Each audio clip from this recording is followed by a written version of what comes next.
Thank you, Deputy Speaker. We partly came to government on a rising tide of young people who were disaffected with the stale politics of the previous administration.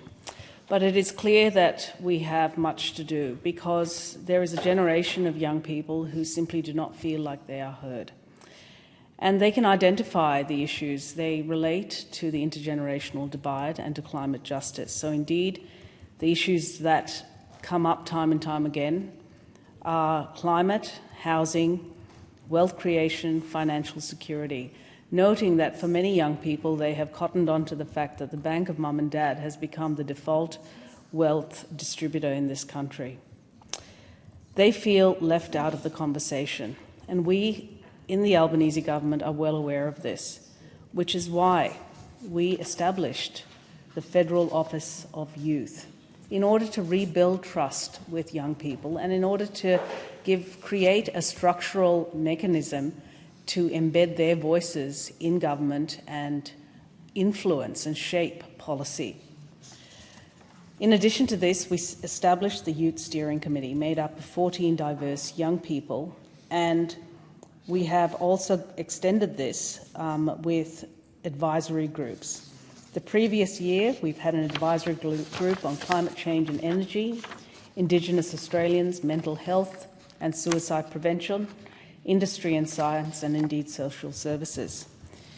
And when it comes to the voices of young people, they are indeed wise beyond their years. This from Sophie in my electorate, who speaks about violence against women and children. This is what she said. Currently, the court system is a long and exhausting process that for me lasted 4 years from the time I was 12 to 16, and no statistic can demonstrate what I went through. I was forced to grow up in year 7 when most of my friends' greatest worries were their next maths test. I had to think about him being around the corner or showing up at my house or my school despite the restraining orders. Talks to mediators who insisted on phone calls telling me I could leave the room if I felt uncomfortable, and when I did, often in tears, I was rushed back only to continue, constantly having to talk to court representatives to get my side of the story in here. And she says, we must improve how we treat young people in court, victims and children alike, with respect, compassion, and as people. We need to educate both men and women about what domestic violence is and work on prevention.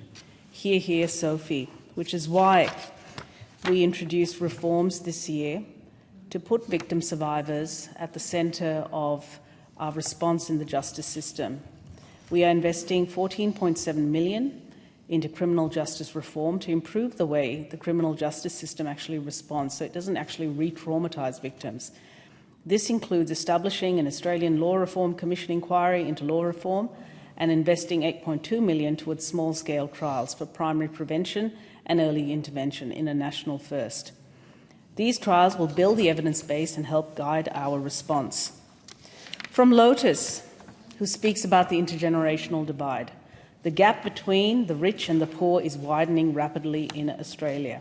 It is undeniable that every child deserves a high-quality education to prepare them for their futures, because if we don't secure the success of the next generations, then how can we expect our country to prosper? Neglecting our children is a form of national self-harm, and as Australians, we all must demand to do better. Regardless of their socio-economic status, Aussie kids deserve the best education. Hear, hear. We are currently working on extensive reforms in early childhood education, the middle years, and indeed the university sector through the University Accord process. From Maxine, words matter. Words have morphed into a vessel in which we as humans use to effectively communicate, and yet they have surpassed such rudimentary origins. Discriminative language manifests itself in the form of microaggressions subtly disguised within colloquial speech, everyday slang, and seemingly harmless jokes.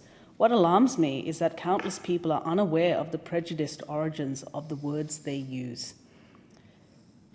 Maxine refers to the power of language, language that gets thrown around casually and yet can be damaging and tears at our social fabric, something that is highly pertinent to the times we live in, and I congratulate her.